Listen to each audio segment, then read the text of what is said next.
송년법에서 강렬한 인상 받고 특강 들으며 참선 수행 결심해 수행 발언 세우고 꾸준히 동참. 즉금 차처. 이 넉자를 오롯이 이해하기까지 몇 년이 걸렸을까? 아니, 완벽하게 받아들이려면 몇 년이 더 걸릴지 알 수 없다. 그러나 길다면 길고 짧다면 짧을 그 시간을 금강선원에서 해거 스님, 참선반 및 청년반, 도반들과 함께 보냈다. 그리고 앞으로도 보낼 시간이 힘들지 않을 것이라며 매번 감사하고 있다. 어릴 때는 어떤 종교에도 관심이 없었다. 부처님 오신 날처럼 공휴일이 주중에 걸리면 하루라도 더 놀 수 있길 기대하며 살았다. 그렇다 보니 금강선원이 위치한 동네에서 30년 넘게 살았음에도 그 존재를 전혀 몰랐었다. 간혹 금강선원을 더 일찍 알았다면 부처님의 가르침을 더 빨리 받을 수 있었을 텐데 아쉽지 않냐는 질문을 받기도 했다. 만약 참선 수행을 하지 않았더라면 정말 아쉽다고 바로 답했을지 모른다. 하지만 참선 수행을 시작한 이후 받은 질문이었기에 아닙니다. 그때는 다니라고 손 붙잡고 끌고 왔어도 안 다녔을 것 같아요. 지금 이 순간 이곳에서 공부할 수 있음에 감사합니다 라고 답할 수 있었다. 아직도 너무 부족하지만 그 부족함을 알기에 계속 수행하고 싶다는 마음을 품고 답할 수 있어서 다행이라고 생각한다.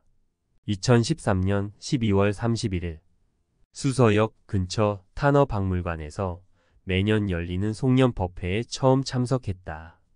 밤 10시가 넘는 시간에 추위를 무릅쓰고 참석한 수백 명의 불자들에게서 느껴지는 생동감.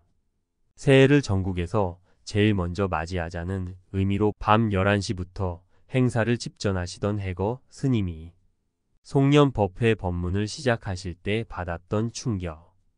그토록 강하게 첫 인상을 받았는데도 어머니와 동생이 불교대학과 참선반 공부를 먼저 시작했는데도 선원에 가서 같이 공부할지 망설였다. 한번 시작하면 쉽게 놓아서는 안 될 것 같은 느낌 때문이었을까. 2014년 가을에야 기초 참선반의 문을 두드리며 참선 수행을 시작한 계기는 어머니 권유로 참석한 문광 스님의 탄어사상 특강 때문이었다. 어떻게 하면 문광 스님처럼 유불선 삼도를 아우르는 지식을, 수많은 이의 마음을 어루만지는 지혜를 조금이라도 따라갈 수 있을까? 그 답은 영공체기. 매일 몸과 마음을 수행하는 것, 하루도 빠지지 않고 공부하는 것이었다. 매일 수행하고 공부하는 힘을 얻기 위해 몸과 마음을 단련하는 근본적인 준비가 참선이라는 스님의 가르침을 받고 나니 망설임을 끊고 기초 참선반에 스스로 등록하러 갈 수 있었다. 청년들의 참여를 높이기 위해 평일 저녁에 열린 기초 참선반에 참석한 첫날, 법문을 듣기 전 참선부터 시작하라는 해거 스님의 말씀을 들었다. 난생 처음 해보는 것이라 매우 어설펐다. 그래도 수행보살님이 알려주시는 대로 어떻게든 반가부자 자세를 잡고 내리 45분을 앉았다. 40분쯤 지났을까. 온몸이 떨려오고 식은땀이 났다. 너무 어지러워 밖으로 나갈까 말까 몇 번을 고민했다. 그 자리에서 뛰쳐나가고 싶은 마음이 점점 커져도 다른 분들이 움직이시지 않는 듯해서 어떻게든 버텼다. 끝났다는 죽비 소리가 들렸다. 일단은 자리에서 일어나고 싶은 유혹을 이겨냈나 자신을 칭찬했다. 나중에 그런 상태를 초심자들이 직접 겪어보라고 일부러 해거 스님께서 시키신 사실을 알았다. 스스로 보고 듣고 실천해보고 겪어봐야 체득할 수 있다는 것. 나에게 왜 그런 고비가 왔을까? 불편한 복장 때문이었을까? 어색한 자세 때문이었을까? 더 알고 싶고 제대로 수행해보고 싶어 그 후로 한 번도 빠지지 않았다. 참석하면 최대한 45분을 채워서 앉으려 노력했다. 금강선원 참선반에서는 참선을 시작하는 사람들에게 집중표를 활용하게 한다. 방법은 무궁무진하겠으나 이곳에서는 눈을 감지 않고 집중표 중앙의 한 점을 계속 바라보며 무념무상의 상태가 되게끔 한다. 그렇게 한 점을 바라보고 있자면 집중표에서 어떠한 현상이 나타나기도 하고 잡념들이 떠오르면서 온갖 소리가 귀에 들려오기도 한다.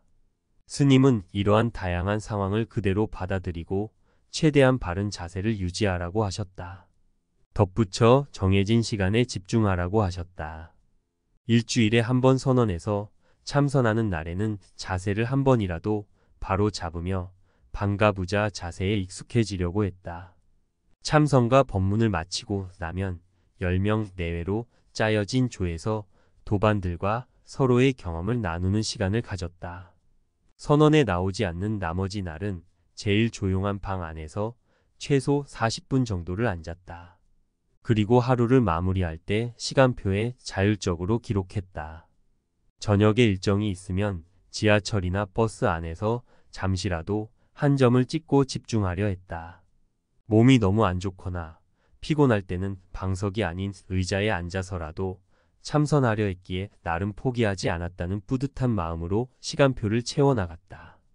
그래서 몇 달 뒤 기초반을 수료하던 날에는 무엇이라도 얻은 양 자신만만했다. 첫날 해거 스님이 말씀한 것처럼 혼자가 아닌 도반들과 함께하는 게 생각보다도 더 큰 효과를 가져다 주었다. 조장은 선원 5층에 마련된 선방에 시간 날 때마다 나와 참선하라고 조언했다. 그러나 그렇게 하지 않더라도 집에서 혼자 알아서 꾸준히 앉을 수 있다고 마음속으로 큰소리쳤다.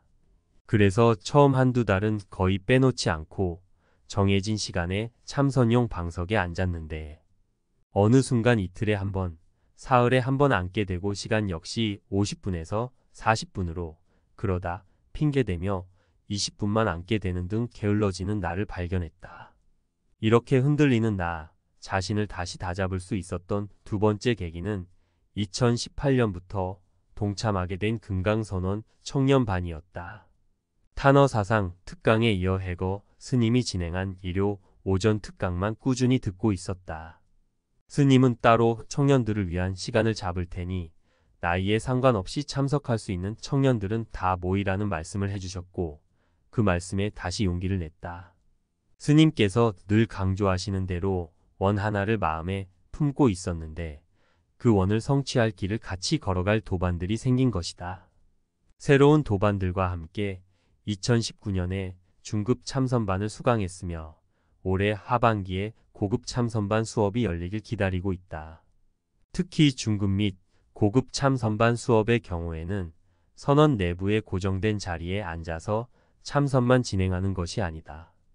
양재천 걷기 명상, 탄어 박물관 걷기 명상 시간 등 걸으면서도 참선을 경험해보는 기회도 있고 오대산 근처에 있는 명상 마을에서 열렸던 2박 집중 수련 코스에도 참여할 수 있다.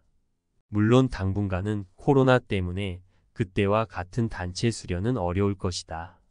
2019년 하반기 집중 수련 코스에 참여한 당시를 회상하면 한 번에 40-50분 앉는 것이 아니라 더 길게도 하루에 한 번이 아닌 아침, 저녁으로도 참선을 해보는 경험은 도반들과 함께 성공할 수 있었기에 매우 소중한 기억이었다. 인원의 많음과 상관없이 차분히 같이 시간을 보내면서 각자의 깨달음을 얻어가는 값진 경험이었다. 또 최근에는 고급 참선반에서 멈추지 말고 더 나아가 보자는 한 도반의 진지한 권유로 한국명상지도자협회의 명상 아카데미 대강자 수강을 시작했다. 이렇게 참선 수행은 수행대로, 공부는 공부대로 놓치지 않을 수 있으니 어찌 지금의 상황에 지금 옆에 있는 도반들에게 감사하지 않을 수 있을까. 몇 년 동안 특강과 법문을 꾸준히 듣다 보니 작년부터 청년반에서 기초 참선반과 동일한 교재인 좌선이로 진행하시는 법문을 다시 듣게 됐다. 분명히 예전에 배웠음에도 불구하고 새롭다 느껴지는 내용이 툭툭 튀어나오니 내게는 반성하는 기회였다. 특히 내 몸을 한자리에 잡아두는 것만큼이나 눈을 놓치지 않는 것의 중요성.